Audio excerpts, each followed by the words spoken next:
Olá para você agora sintonizado no programa Hora de Notícias da JR TV Web.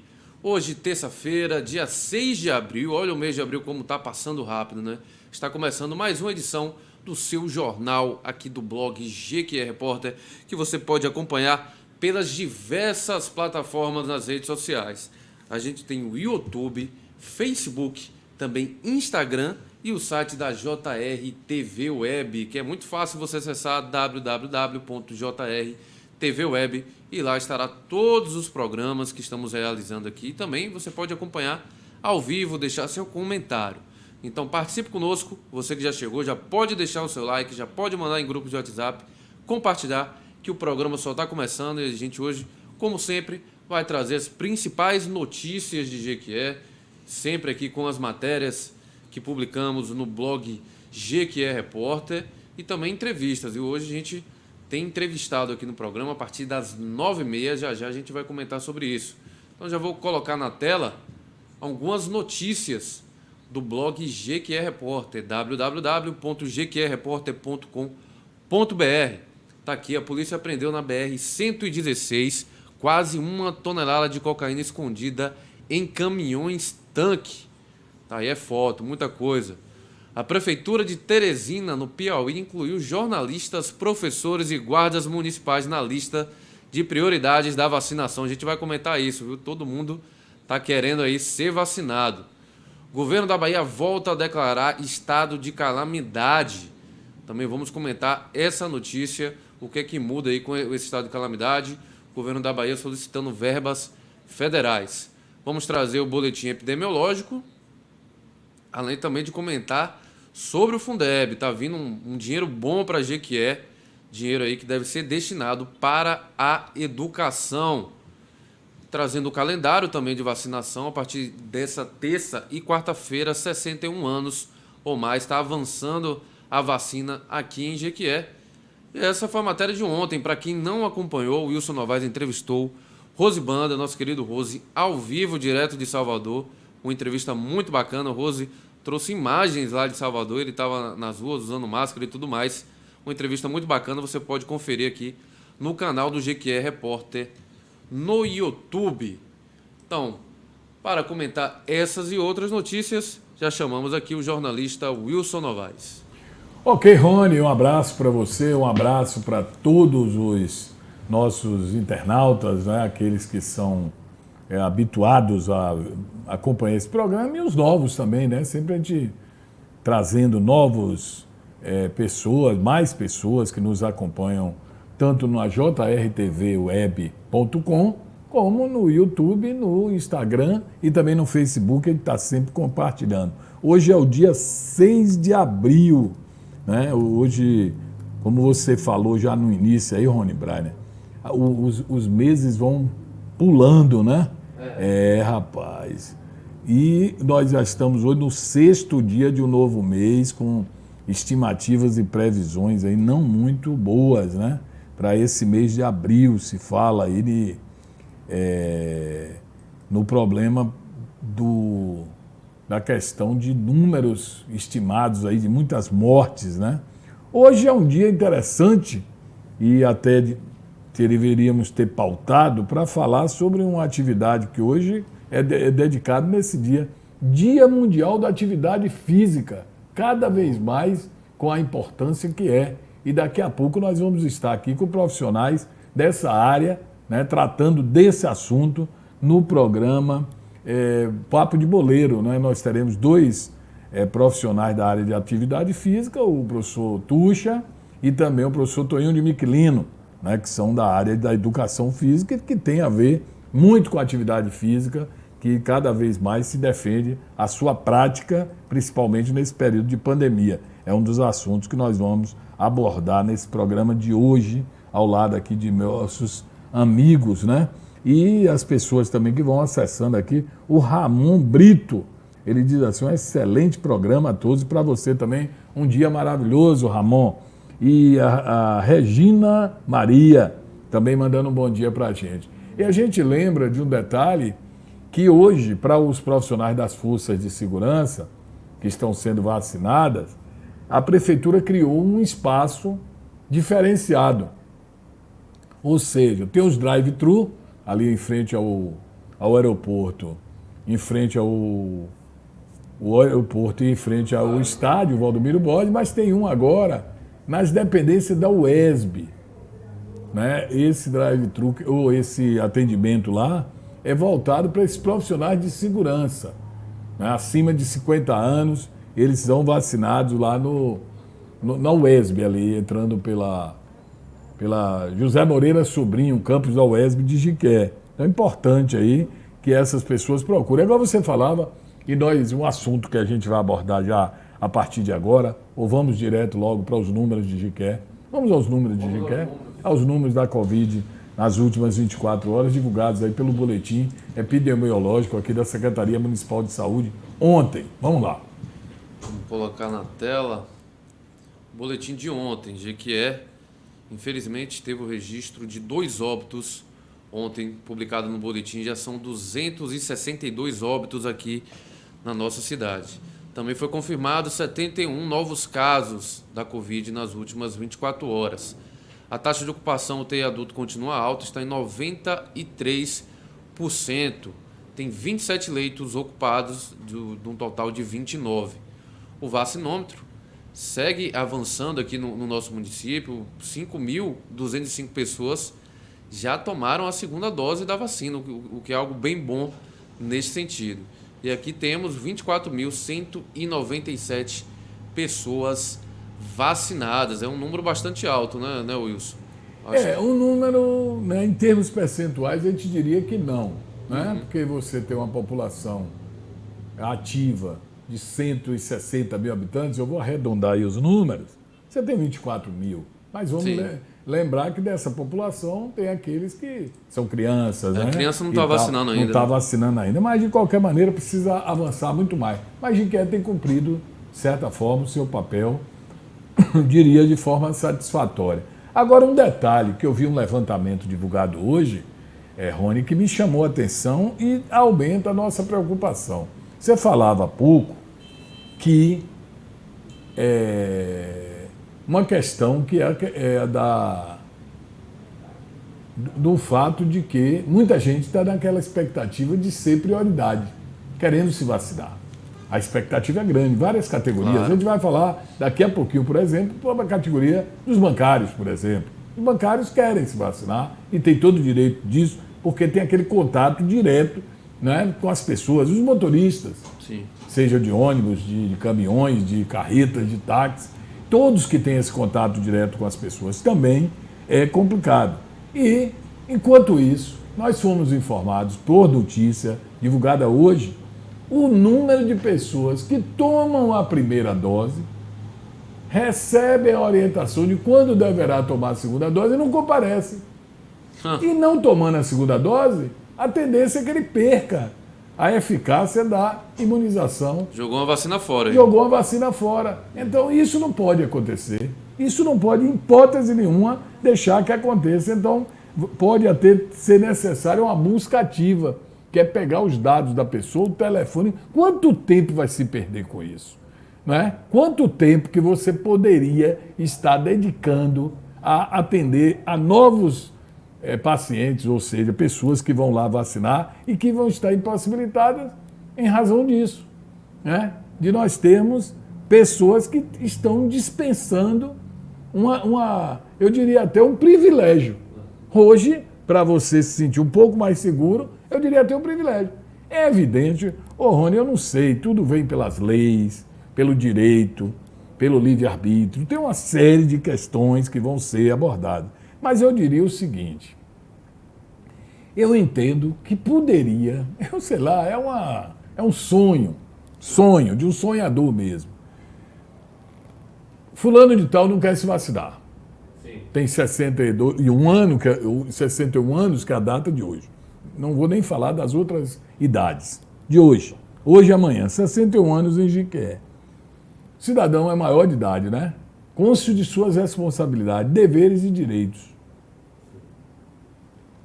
Tinha lá um documento formal que ele diria assim, eu, fulano de tal, brasileiro, maior, casado, Declaração. declaro que não vou vacinar por minha livre e espontânea vontade. Eu não acredito na vacina e a minha dose que seja repassada para outra pessoa. Ele deveria assumir essa responsabilidade. Deveria botar a cara e assumir essa responsabilidade. É evidente que na casa dele, entre os parentes dele, deve ter alguém, entre os amigos, que querem vacinar. Agora não pode ficar esse público que não vacina, por circunstâncias diversas, como se fossem invisíveis e prejudicam. Por quê? Porque toda a cotação de vacina, disponibilidade, é baseada numa média de público. Imagine por que essas pessoas continuarão se contaminando e contaminando outras pessoas. E essas pessoas, na hora que a coisa agravar, eles vão buscar a instituição de saúde, que está aí sempre sobrecarregada, né? Os profissionais sobrecarregados, sem leitos. E aí não assume, não diz o porquê que não quer vacinar e fica, ninguém sabe, ninguém viu. Vacina da primeira dose, não volta para tomar a segunda e ninguém sabe realmente por quê. Isso é um fato, não sei se tem lei que dê essa garantia, né? Hoje tudo é seus direitos. Olha o direito de ir e vir, né? Todo mundo só fala disso, é o direito de ir e vir. Então, cerceando o meu direito de ir e vir. Mas é assim. O Marcelo Ferreira pergunta: Wilson, é verdade que a vacina está causando mortes ou é história para boi dormir? É o que o Marcelo... Marcelo Ferreira. Eu não posso, né, eu seria até um irresponsável dizer para você que as pessoas estão morrendo por estar sendo vacinado ou que não está por ter sido vacinado. Eu vou lhe dizer o que eu penso. Eu continuaria vacinando todas as pessoas. Agora, se tiver alguma morte, Marcelo, pode ser em decorrência de várias situações. Não é porque vacinou que morreu. Nós temos uma população, Marcelo, de 211.755.692 pessoas. Já foram vacinadas 16.492.591 pessoas. Agora você faz um cálculo de 16 milhões, aponte aí, essas pessoas que estão vacinando morrem. 16 milhões, Marcelo, vacinaram. Quantos milhões morreram por conta da vacina? Né?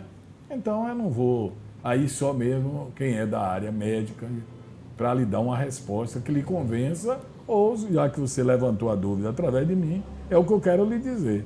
Eu acho que afora a vacina e a fé em Deus, que é algo que não deve nunca estar fora do contexto, eu não vejo outra saída. Para tudo, né? Para comércio, para vida, para... É o melhor caminho, num primeiro momento. Hoje tem informações, inclusive, eu não gosto de tratar do assunto, porque é um assunto que polemiza, e eu não vou aqui querer explicar uma coisa que não é do meu domínio, que é questão de saúde, questão de remédio. Eu não sou farmacêutico, não sou infectologista, não sou médico de nenhuma especialidade, não sou da área de saúde. Então, eu não vou ficar aqui conversando fiado. Mas tem notícias de hoje, inclusive da Anvisa e da Organização Mundial de Saúde, dizendo que já tem pessoas morrendo porque tomaram aquele remédio que foi alardeado, adquirido, que era a solução. Tem pessoas já tendo problemas de saúde, levando inclusive à morte. Tem uma matéria hoje, só procurar. Procure aí no... tem uma baiana, inclusive, que ela foi matéria do Fantástico sobre isso. Ela, então, uma senhora, aí né? vai dizer assim, não, isso é a esquerda, isso é a imprensa terrorista. Aí eu não vou entrar nessa ideia. Eu não vou entrar. Porque infelizmente politizou. O Johannes pergunta sobre a vacina que o governador Rui Costa quer comprar, né? Que é a Sputnik. Saiu essa notícia ontem, não foi? A questão da Sputnik, meu querido, é o seguinte. A Anvisa, eles estão convocando, inclusive, uma reunião para que a vacina venha a ser aprovada. A Anvisa fez a solicitação, é o que a gente tem acompanhado, para que o Instituto Farmacêutico, que é russo, né, que fabricou, ele consiga preencher todos aqueles requisitos técnicos para ser liberado. É o que eles dizem. Inclusive, tem uma reunião convocada para as próximas horas, que inclusive o governador da Bahia também vai participar, que nessa reunião deve sair alguma nova informação sobre a vacina. comprar, adquirir só quando houver a permissão para uso aqui no país, né? Porque foi anunciado pelo governo da Bahia que eles tinham, né, fechado um acordo, digamos assim, para a compra de quase 10 milhões de vacina. Que é garantir uma vacinação em larga escala no estado. Rony, acho que a gente tem debatido isso. Eu, onde estou trabalhando, eu debato isso. Essa politização que foi criada em torno dessa vacina, ela é de um prejuízo à saúde, ao povo, que você nem imagina. Por que eu digo isso? Porque tudo leva para o lado da política. Política que eu digo partidária, de um grupo e outro grupo, né? E aí o que é que eu digo para aí? Outros grupos, não é só um grupo, não, vários grupos políticos. O governador de São Paulo, só para você ter uma ideia, ele partiu um dia de noite e disse: vem aí a grande notícia. Aí todo mundo ficou esperando a grande notícia. Foi a Butanvac. Sim. A vacina 100% fabricada em solo brasileiro e tal. Ele não disse um minuto sequer que tem insumos na vacina que vem de fora. Sim. Mas ele quis dizer, como se ele disse assim: São Paulo é o carro-chefe da vacinação. É São Paulo que vai vacinar, porque São Paulo tem Dória, porque São Paulo pronto, ele falou isso. No outro dia, o Ministério da Saúde, que aí já é o governo federal de Jair Bolsonaro, anunciou a vacina também brasileira. Tem outro nome aí que eu não me lembro o nome. Acho que é... Não me lembro bem, mas se procurar aí a vacina federal, que também ia fabricar 100% brasileiro. Para nós que ficamos aqui acompanhando, assistindo, a gente diz assim: que boas notícias. Porque vindo mais 2 vacinas e produzidas no Brasil, diminui a carga da importação que nós estamos fazendo de outros países que atendem a outros países. Como a China, por exemplo. A Coronavac tem, né, atendimento lá, mas tem essa parceria. Lá é 3 bilhões, hein? Pois é. Para vacinar. É isso. E olhe bem, aí os caras anunciam. Depois que eles anunciam, aí vem os embargos. Sim. Por quê? Porque já tinha gente dizendo que em julho já estava essa vacina brasileira sendo administrada. Ainda tem que passar por várias Todo um processo, etapas, é rapaz. um processo. Estão brincando com a vida humana, todos eles parece que estão brincando com a vida humana. E o povo embarca por fanatismo, por oportunidade, por simpatia, por corrente política, por ser esquerda, direita, vou ver, não importa, tá assim. E a gente fica no meio dessa loucura toda, né? É uma loucura. É uma loucura. É uma loucura. Wilson, eu queria mandar um abraço aqui para um ex-professor meu, Antônio Duarte, tá aqui, rapaz. Mandou um comentário. Professor Duarte falou que eu gosto demais desse programa e eu nunca tinha visto ele por aqui. Só falta ele colocar a cara, né? Comentou ele tá aqui. Precisando bater um papo com a gente. Também não precisa vir aqui não, Duarte. A gente faz uma live com você. Já vou agendar aqui, vou pegar seu telefone e ligar para você. A gente precisa falar, você tem muita coisa para lembrar, falar do que já aconteceu aqui nessa terrinha, viu? Verdade, tá aqui, um abraço. Com a sua participação. Professor Duarte, acompanhando a gente. Vamos rodar as notícias aqui, Wilson. A gente comentou sobre a vacina. Também tem a questão lá do Piauí, né? Vamos lá. Vamos ver aí, polêmica, hein? É o prefeito de Teresina, no Piauí. Ele é médico e é professor. Inclusive, ele derrubou aquelas forças políticas lá do Piauí que dominavam e tal. Ele foi vereador, foi deputado e agora ganhou como prefeito. E ele simplesmente anunciou que vai também autorizar agora, que foi uma reflexão que ele fez no final de semana, e vai autorizar os coleguinhas lá piauenses a vacinar. Então, entre professores, jornalistas e guardas municipais, as forças de segurança. Com certeza vai ter muita gente que vai reclamar, né? Não vai? Vai. Jornalista, rapaz. Jornalista nunca foi serviço essencial, jornalista não tem nada a ver e tal, tanta gente. Claro, mas ele já deu essa informação aí. Ele é prefeito de Teresina, no Piauí. Piauí, ó pra aí. Então, se eu quiser vacinar esse ano ainda, Tem que mudar de estado, hein? Ir lá para o Piauí. Pela idade, Porque né? vai chegar na minha idade vai demorar. E chega lá e diz, ô doutor Pessoa, eu vim lá da Bahia. Vim lá doutor da Pessoa, Bahia. eu quero vacinar, o senhor é que é o cara. Porque sabe o que é que está acontecendo? Você sabe da proximidade, nós sabemos, né? Do Brasil com as fronteiras com vários países, Sim. né? Sul-americanos. E o que é que acontece? Tem muito brasileiro que mora no Uruguai, no Chile, né? Sim, na Bolívia. demais. Esses países. Na Argentina, principalmente, Argentina tem muito brasileiro. uma infinidade. Como tem muitos argentinos que moram naquelas cidades fronteiriças. Isso. E aí, os estudantes jovens, filho de uruguaio, com mãe brasileira, filho de mãe brasileira com aquela coisa Sim. de mãe uruguaia com Brasil, que é uma divisa perto. É uma divisa. Cidades próximas, eles têm dupla nacionalidade. Eles aí falam, ó, se no Brasil não estão nos vacinando, nós vamos para o Uruguai. E eles atravessam a fronteira e têm direito a entrar no país, né? Fazem parte desse... O Uruguai está bem do avançado na Mercosul, vacina. E aí vão lá vacinar. E vão lá vacinar pessoas mais jovens, que aqui ainda não estão tendo essa oportunidade de vacinar, né? Tá aí. Vamos ler todas as nossas comentários aí, tem muitos, viu? O pessoal tá mandando um alô aqui. Daqui a pouco o Celso Argulo vai estar conversando com a gente. Vamos aí aguardando. Felisberto tá aí mandando um bom dia.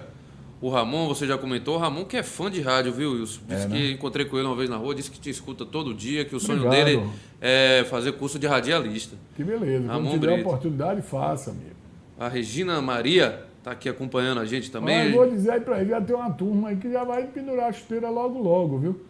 Tem o pessoal, né? Eu vou puxar essa fila, pendurar a chuteira para dar oportunidade à turma nova aí. Mas tem espaço para todo mundo, é só saber trabalhar, né? Ninguém toma o lugar de ninguém, não. Eu também acho. A Edna comenta aqui, ó. Bom dia. Já tem gente falando que o professor não é prioridade, mas reclama porque não tem aulas presenciais. Eu acho o professor prioridade. O fato de alguns justificarem, por exemplo, que o professor, por não estar tendo aula no momento, que o professor não é prioridade, eu não vou por essa linha de raciocínio. Se o professor ainda não está em sala de aula, é porque não é dada essa oportunidade a ele, por ele não estar vacinado. Se os professores estivessem todos imunizados, eles têm um contato direto, você não estaria com toda essa loucura que está sendo o ensino feito virtualmente, online, que não está funcionando. Eu vou dizer assim, no geral, não está funcionando. Eu tenho assim, relatos de N pessoas que não funciona legal. Não. Rony, só para a gente, daqui a pouco a gente vai falar com o Celso, que já está na telinha aqui com a gente, somente para você sabe disso, você é um rapaz, você está estudando inclusive online. Estou estudando, você online, já tendo aula online. Você tem aulas, você é um profissional, já é um jornalista e está fazendo o seu mestrado, né? Isso. Agora observe, uma criança, eu vou abrir lá em casa, tem uma criança, 9 anos. Sim. Quando eu passo, agora saio daqui do estúdio para ir para a rádio, eu passo lá para ver como é que ela está na aula. Quando ela está acordada, eu falo, acorda que a professora está te chamando. Eu passo em 2 minutos. Tem pessoas lá em casa fazendo a mesma coisa. Imagine, por tudo quanto é cara, a criança dorme, a criança desliga, quando não interessa com aquele passo. Quando está em sala de aula, ela é mais próxima do professor. E o educador sabe chamar a criança para o movimento da sala de aula. Mas é um momento que não tem chance nenhuma de fazer isso. Por conta de... Para o adulto é mais tranquilo. Um dia desse eu tive com um amigo, um professor da UESB, mora lá no bairro que eu moro, e conversava com ele, ele foi aprovado para um doutorado da UESB. Muita gente, quando faz esses doutorados, tem que mudar, né? De cidade. Eu tenho amigos que fizeram. Muda até de país. Foram para a USP, foram para outros estados, bater para outros países, fica um tempão, depois retorna.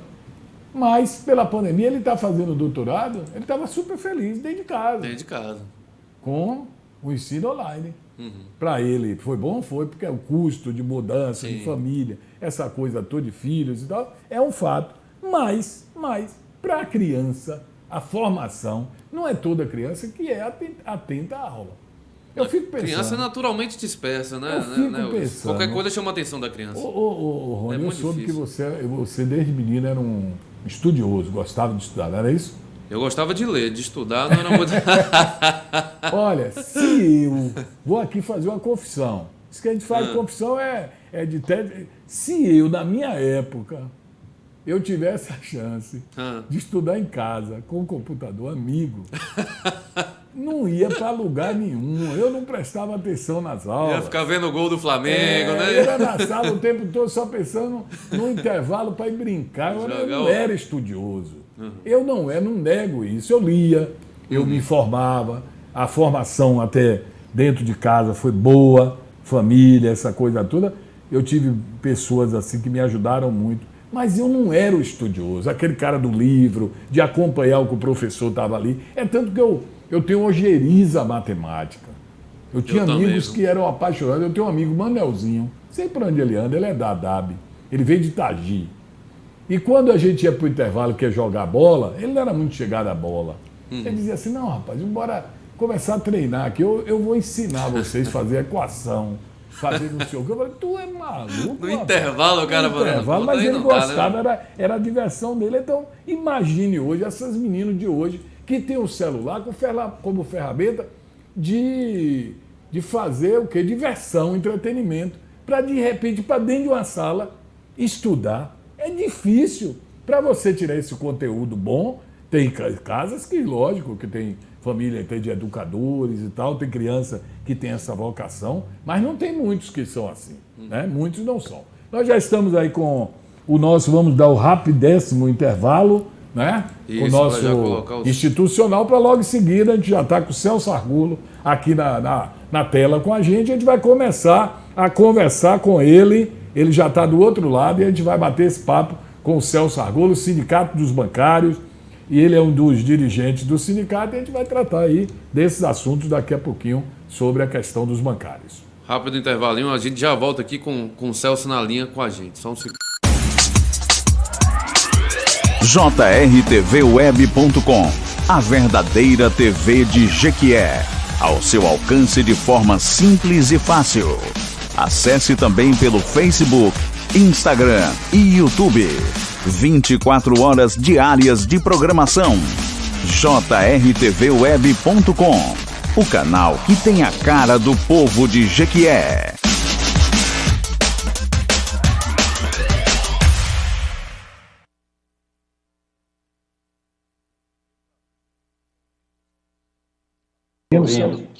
Estou ouvindo. Centraliza mais teu rosto aí na tela para a gente enquadrar bem aqui.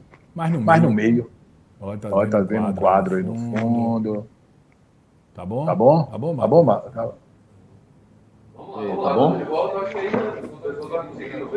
Tá certo. E já estamos retornando aqui para a segunda parte do programa. Estamos aí do outro lado da tela, né? Aqui conosco, é do mesmo lado. Já temos aí na nossa tela o Celso Argulo, ele é dirigente do Sindicato dos Bancários de Região, GQE Região. E nós vamos saber do Celso, mandando um abraço também para o presidente do sindicato, sua diretoria, mas falarmos sobre a situação dos bancários, a visão que tem o sindicato, questão de prioridade de vacinação, pela exposição que o bancário tem com os clientes, com o seu dia a dia de trabalho. É muito complicado, realmente. Um abraço para você, Celso. Um bom dia. Os ouvintes aí da JRTV. Web. Perfeito. JRTV, né? Veja bem, eu agradeço a vocês o convite para a gente estar tratando desse tema polêmico, né, que envolve, né, aí várias questões, né, de exposição de trabalhadores, bem como a abertura ou fechamento do comércio, enfim. Tudo isso tem afetado e mexido muito com a população, mexido muito com vários segmentos da economia, com trabalhadores, enfim, né? Então, nós temos aqui esta situação. Ele ficou muito próximo, não foi? Ele ficou muito próximo da tela. Os bancários, a gente tem ouvido permanentemente, né, clamor dos bancários nesse aspecto da exposição, haja vista que em nenhum momento, desde o ano passado, os bancos tiveram suas atividades interrompidas, no período de pandemia. Houve algumas medidas, né, em relação à prevenção e, sobretudo, a questão de colocar trabalhadores em home office, ou seja, de exercer as suas atividades em casa. E essas pessoas saíram então das agências e estão desenvolvendo as atividades em casa em forma de rotatividade, ou seja, quem está uma semana em casa, na semana seguinte vem para a agência, e quem está na agência vai para casa. Bom, o que isso significa é que houve uma diminuição do número de trabalhadores nas agências para atender ao público. E aí a gente depara com uma outra situação, que é aquelas filas nas portas dos bancos. A gente vê isso muito claramente na Caixa Econômica Federal, com o pagamento do auxílio emergencial, né? E aqueles trabalhadores, além de estar com o quadro reduzido, e aí eu quero ressaltar que por conta da pandemia, muitos colegas anteciparam o seu pedido de aposentadoria, porque emocionalmente, psicologicamente, não estavam tendo mais condições de trabalhar. Alguns teve familiares que morreram por Covid e viram outros colegas também bancários, sobretudo da Caixa Econômica, não aqui em Jiqué, mas no Brasil, também perderem suas vidas para o Covid. Isso fez com que eles antecipassem as suas aposentadorias, comprometendo ainda mais o atendimento bancário na nossa cidade e no Brasil como um todo. Você tem um levantamento aí em mãos, assim, de quantos bancários testaram positivo? Eu estou falando só da cidade de Jiqué, vocês têm uma jurisdição regional, mas em Jiqué, eu cheguei um dia desse numa agência bancária, isso já tem algum tempo, isso foi no ano passado, e estava fechada, só estava o serviço de autoatendimento, e alguém me falou assim, 5 aqui testaram positivo, como só tem um quadro pequeno essa agência, teve que fechar mesmo para que depois que esse pessoal retornasse, logo na semana seguinte e tal, fazer a higienização e voltar a funcionar. Nós não temos esses dados numéricos nem percentual. O que a gente sabe, Wilson, é que quando uma agência detectado a infecção de algum colega, né, apresentado algum sintoma, ele é colocado em quarentena, ou seja, é recomendado ele não ir ao trabalho, ficar em casa. E as pessoas que estiveram próximo dele na atividade também é feito da mesma forma. Como essas agências não têm um grupo em home office, porque o que estão em home office, Wilson, para que as pessoas entendam, é como se tivesse em um banco de reserva. Quando uma equipe sai, aqueles que estão em home office, eles entram para o trabalho, vão para os postos de trabalho. Contudo, quando você não tem essa equipe em home office, é necessário fechar a agência, passar pelo processo de sanitização, né, para eliminar qualquer vestígio do vírus naquele ambiente, para que a agência volte a funcionar. E é recomendável, isso acontece muito na agência do Bradesco, em Piauí não tem o pessoal em home office, aqui no Banco do Nordeste também já houve esse caso, na Caixa Econômica também, no Itaú, né, que a agência teve que ficar interrompida no final de semana, ou pelo menos 2 dias da semana, para que esse processo fosse realizado, a sanitização.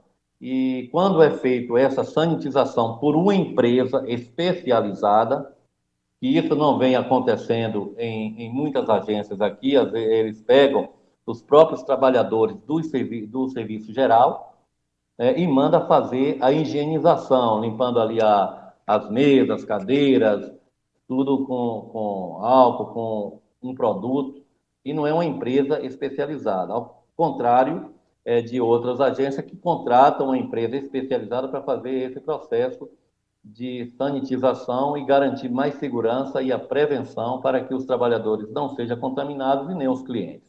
Mas em números, nós não temos esses números levantados de quantos bancários foram diagnosticados, tiveram o teste reagente e tal.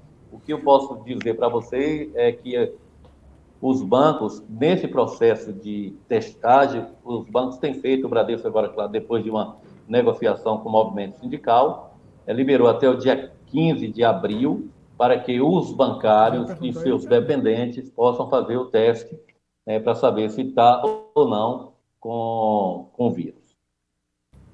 Celso, tem uma pergunta aqui do Marcelo Ferreira, aqui no Facebook. Ele pergunta: Celso, por que os bancos, desde o início da pandemia, não foram fechados nem um dia, sem contar as imensas filas geradas em torno dos bancos? É o que pergunta o Marcelo Ferreira. Pois é, veja bem, eu estou tentando ver aqui, eu não sei se minha câmera está boa aí para vocês. Tá beleza, tá dando para ver, beleza. Tá beleza, certo. Bom, veja bem, por que não é fechado? Porque o banco é considerado, e aí eu quero destacar isso, eu agradeço aí a Marcelo pela pergunta, né? Ele é classificado como um serviço essencial. Embora para o entendimento nosso, serviço essencial do banco é a compensação. Mas existe aquela coisa, bom, se eu tenho um cheque para compensar, eu preciso fazer o depósito. Para eu poder fazer o depósito e cobrir aquele cheque, eu tenho que ir a uma agência e a agência precisa estar aberta para isso. Claro que com essa nova tecnologia, em que os depósitos agora já podem ser feitos até em máquina de autoatendimento, esse serviço não vai haver a necessidade da abertura da agência ao público. Vai precisar, sim, ter alguém no interior da agência para processar esses depósitos que são feitos. Bom, mas pelo sim e pelo não, o fato é de que os bancos conseguiram se colocar como um serviço essencial à população e a ser entendido. Em sendo serviço essencial, esse não pode parar suas atividades, o que faz com que os bancos, em momento algum da pandemia, tenham suas atividades cessadas por conta da pandemia. E outro detalhe que eu gosto muito bem de destacar, e as pessoas vão entender, é o seguinte: o consulado de qualquer país em outro país, por exemplo, o consulado do Brasil nos Estados Unidos, aquela área do consulado, ela é regida pelas leis brasileiras. Então, a lei americana não pode interferir naquele território. Ou seja, e o consulado português, o consulado americano aqui no Brasil, dentro daquela área do consulado, o que prevalece ali são as leis daqueles países. Bom, o que eu quero fazer essa comparação é que quando um banco se instala no município, ele age como se fosse um consulado da FEBRABAN, né? Então, aqui, a prefeitura deu o alvará de funcionamento, a partir daí, a prefeitura não interfere em absolutamente mais nada, porque o que prevalece aí é as normativas da FEBRABAN, né, e do Banco Central. Então, a classificação como serviço essencial parte daí, da FEBRABAN, com o Banco Central, e todo o funcionamento, inclusive vocês podem observar que o horário de funcionamento do banco, que no passado, o Wilson deve lembrar muito bem disso, né, os bancos abriam 8 horas da manhã, 9 horas da manhã, e ia fechar 4 horas, 5 horas da tarde. Hoje já mudou isso, mas mudou isso por conta de quem? Por conta da FEBRABAN, que estabeleceu a mudança do horário com a aquiescência do Banco Central e reduziu o horário de atendimento bancário.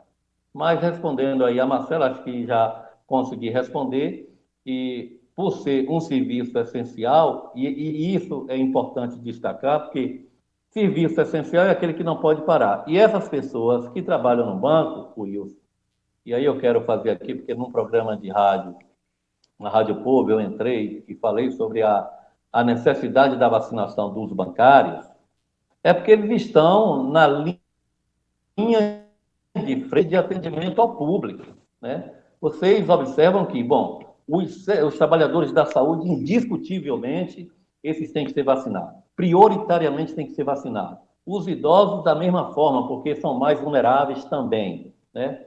Agora, quando entra outras categorias na prioridade, aí a gente fica a questionar. Porque nós temos aí farmácia que não pode fechar, né?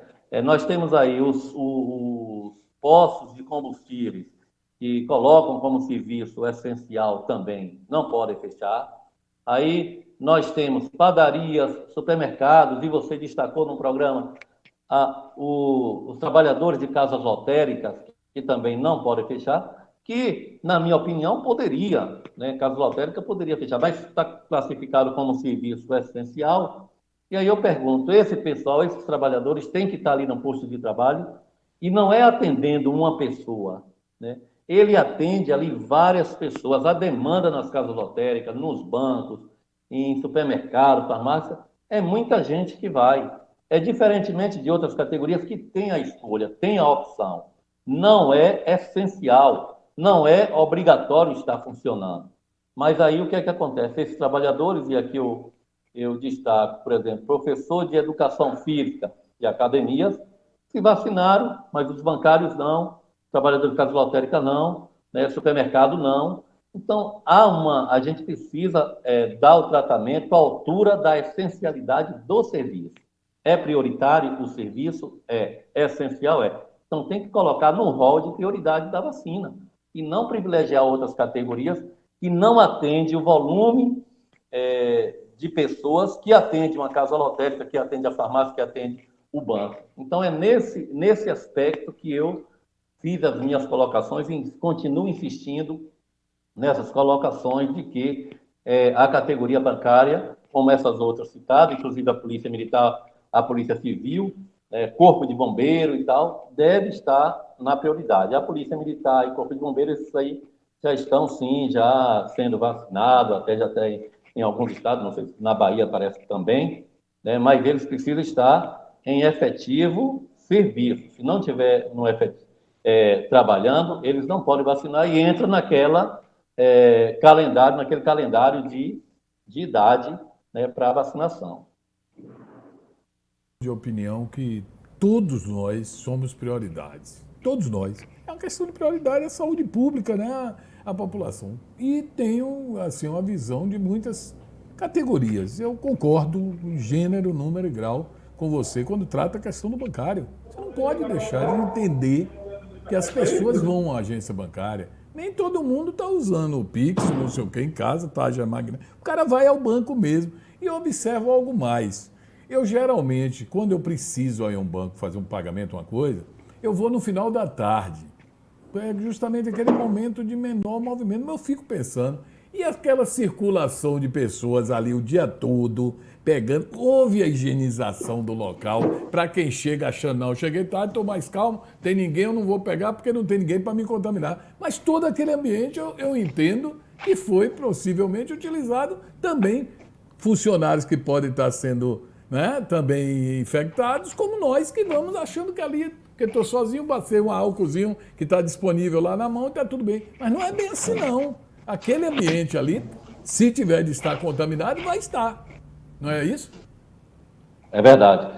A gente até tem discutido isso, porque, por exemplo, Wilson, as máquinas de autoatendimento, né?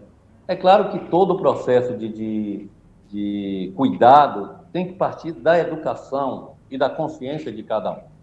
Mas quando você vai, por exemplo, numa agência bancária, no autoatendimento, tem aqui aqueles terminais, né? Então, já disponibilizou álcool gel, ótimo, né? Então, a pessoa, antes de ir à máquina, lá, higieniza a sua mão ali com álcool gel, usou a máquina, pegou seu dinheiro, fez seu depósito e tal, retorna, novamente usa o álcool em gel, então, e aí você higieniza a sua mão para se proteger. É ótimo, mas isso passa pela educação e consciência de cada um, né? Há a recomendação de cada um também carregar seu álcool em gel, porque, por exemplo, você chega ali no G Barbosa, tem ali a máquina de autoatendimento, você vai na rodoviária da mesma forma, mas ali naquele local não há o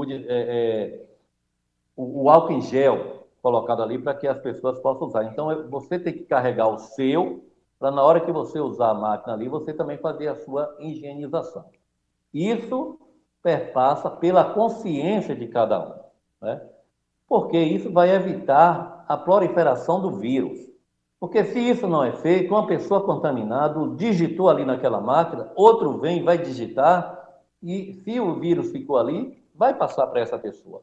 E isso aí a gente não consegue conter a proliferação da doença, né, e acaba ampliando aí a contaminação, e a gente vê os casos de óbito, os casos de superlotação das unidades de saúde, das UTIs, das enfermarias, enfim. Então, é necessário que haja a consciência, porque nós já tivemos, Wilson, tempo suficiente para saber quais os cuidados que devemos ter, né? É o uso da máscara, é o distanciamento social,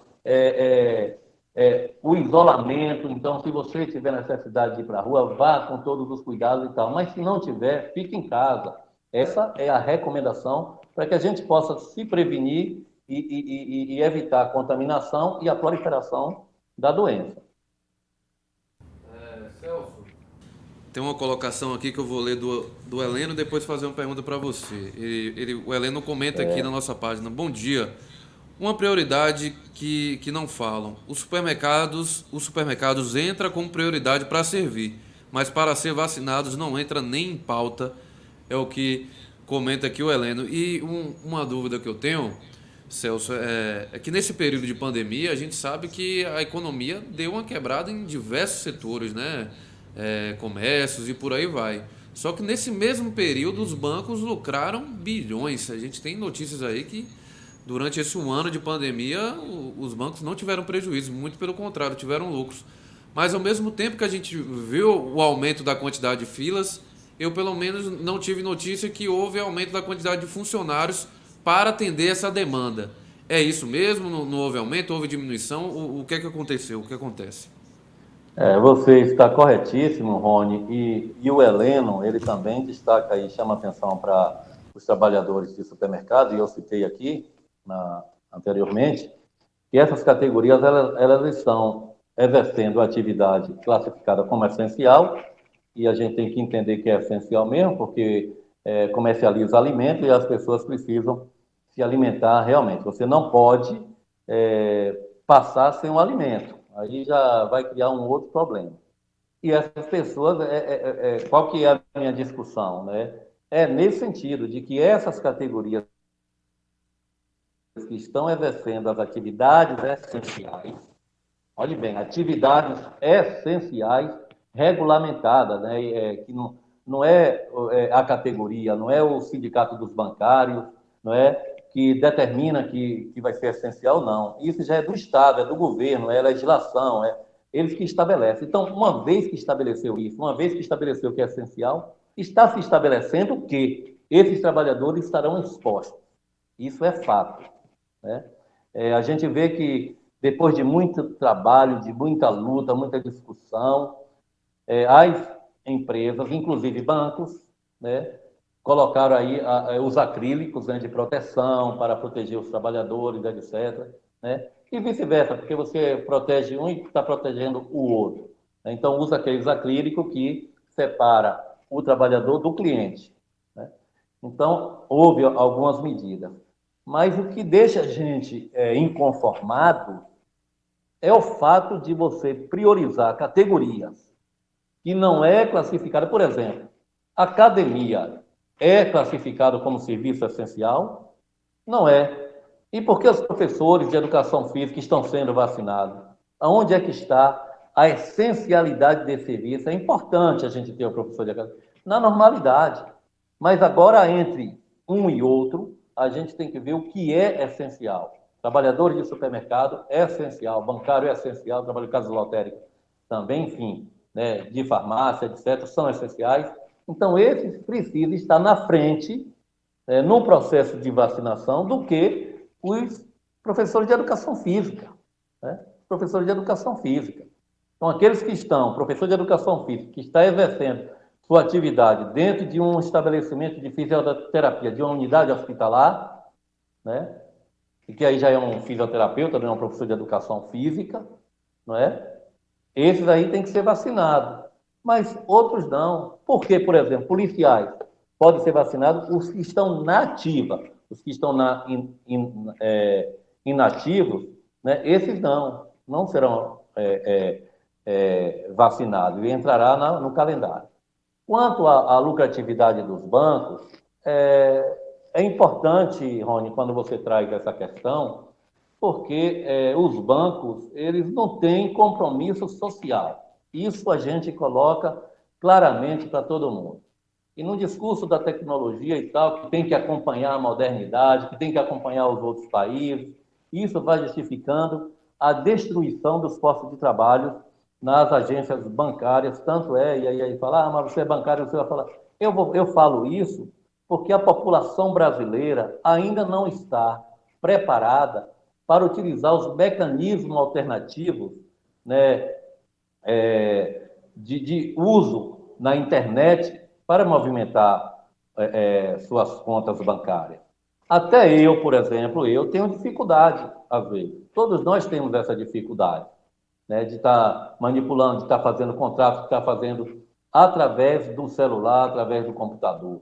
Temos essa dificuldade, né, porque a gente não tem a segurança e muitas vezes não sabe manipular isso. Portanto, é importante e é necessário que tenha o trabalhador humano, né, o atendimento físico nas agências bancárias. E não existe questões financeiras, econômicas, que justifique, né, que o banco, não vou contratar porque o nosso lucro diminuiu, a gente está tendo perda e tal. Porque é na crise que os bancos mais ganham dinheiro. É na crise que os bancos mais ganham dinheiro. Então, a gente tem uma revolta com relação a isso, porque a coisa lá da destruição do posto de trabalho, ela acontece naturalmente nos bancos, e quando isso acontece, a população fica excluída. E quando você vê essas filas, e a gente tem discutido, Wilson e Rony, nos nossos fóruns de debate, de que essa situação que está instalada hoje nos bancos, ela não muda depois da pandemia. Você tem uma agência bancária aqui em Jiqué, do Bradesco, um único caixa físico para atender a população, aqueles que vão para lá, que não são todos, porque ali é limitado a entrada e é limitado o serviço. Eu cheguei no banco para fazer um depósito e não consegui depositar num caixa físico dinheiro em espécie. Agora imagine você, né? Você tem um banco, você leva o dinheiro para depositar e você não pode depositar porque você tem que ter uma conta, tem que depositar no caixa eletrônico, não pode depositar no caixa físico. A mesma coisa é um saque. Você vai fazer um saque, aí você não pode, porque você só pode sacar a partir de tantos R$1.000, não pode sacar R$1.000, não pode... Quer dizer, uma coisa que muda, e aí eu digo assim, isso muda porque a FEBRABAN estabelece que tem que ser assim, porque assim eles vão reduzir custos, mas vai dificultar o atendimento ao público, vai dificultar o serviço para o público. Então, a gente tem essa dicotomia dentro das agências bancárias, que você tem uma unidade para atender a população e você não atende a população e fica por isso mesmo. E o município não faz absolutamente nada. Nós não temos um PROCON que vá contrariar isso, porque tem um normativo da FEBRABAN homologada pelo Estado. Então, a população é que fica desassistida e é isso que revolta a gente. Quando a gente tem aqui uma lei para atendimento em 15 minutos, aqui em Jiqué em 20 minutos, e essa lei nunca foi aplicada antes da pandemia, agora é mais difícil ainda, porque a fila agora está ali fora da agência bancária, criando um desconforto para aquelas pessoas, para os comerciantes que têm suas lojas próximas ao banco e que aquela fila passa pela porta de suas lojas, né? Então, cria toda uma dificuldade para a população usar os serviços bancários, sobretudo o serviço que é oferecido pelo atendimento pessoal, pelo atendimento físico. Então, é essa questão que é colocada, porque os banqueiros, eles só visam o lucro. E quanto mais... Só para resumir aqui e fechar esse ponto, Rony e Wilson, os bancos, eles estabelecem uma meta. Então, você diz o seguinte, você vai ter que vender aqui sem seguros. Aí, com muita dificuldade, os colegas conseguem vender esse sem seguros. Aí, ele estabelece uma nova meta. Agora é 200 seguros que você tem que vender, ele dobra a meta. Quer dizer, você já teve dificuldade para vender 100, agora você vai ter que vender 200. E se você não vender, você pode ser demitido. Então, veja a situação. É por isso que muitos colegas estão com problemas psicológicos, tomando remédio tarja preta, porque ou você faz o que é determinado para você fazer, ou você vai ser colocado no olho da rua. Essa é a realidade que é colocada para os bancários, e por isso a gente reforça o que você disse, que os bancos continuam obtendo lucros e mais lucros. Pode ter tido um lucro menor do que num período normal, mas se você for comparar com todo o segmento da economia, é o segmento que mais lucra no país, se comparado ainda com outros segmentos financeiros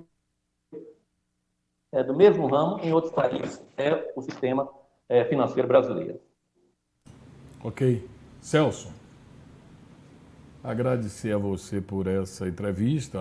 Fatos, assuntos assim, muito esclarecedores. A gente vem trazendo várias categorias para debater os assuntos. Nosso tempo esgotou, mas a gente quer agradecer a você, aos sindicatos bancários, pelas colocações, pelas explicações. Acredito que muito interessante para nosso público telespectador. Obrigado, viu, Celso? Celso Argolo, Sindicatos Bancários de Jiquié e região. Wilson, eu que lhe agradeço. Eu só queria dizer o seguinte, que quando se fala na questão de fechamento do comércio, não é uma coisa com relação ao comércio, porque às vezes o comerciante ele tem uns cuidados ali de manter o distanciamento, de ter o álcool em gel, etc, etc. É porque a abertura do comércio em si, como a abertura do banco, ele fomenta a circulação das pessoas na rua. Porque, eu vou na rua comprar isso, eu vou comprar aquilo, o comércio está aberto, eles vão para a rua. E há essa proliferação, essa mobilidade das pessoas na rua, e isso acaba contribuindo para o aumento da pandemia no município. Mas é uma questão muito preocupante essa do comércio, mas eu entendo que a vida está acima de qualquer coisa. Só para fechar, eu quero dizer o seguinte, tem um comerciante que faleceu, né? Hoje a viúva que andava no comércio com ele, não vai mais no comércio, e eu tenho certeza que você pergunta a ela, você preferia seu comércio fechado e você com seu marido aqui, ou você queria a situação que você está vivendo hoje? Certamente ela iria responder que preferiria o comércio fechado e o marido dela vir. É a situação. Mas muito obrigado, estamos à disposição para qualquer outra oportunidade. Celso Argolo, dos Sindicatos Bancários. Rony, nós estamos encerrando esse nosso programa de hoje, mais uma vez agradecendo os assuntos aí que foram debatidos aqui na Hora de Notícias da JR TV Web, para todos os nossos ouvintes. A todo mundo que esteve nos acompanhando, um forte abraço. Se você quiser assistir mais tarde aí no Facebook, no blog Jiquié Repórter, essa entrevista na íntegra, é só você acompanhar. Tchau, Rony. Tchau, tchau.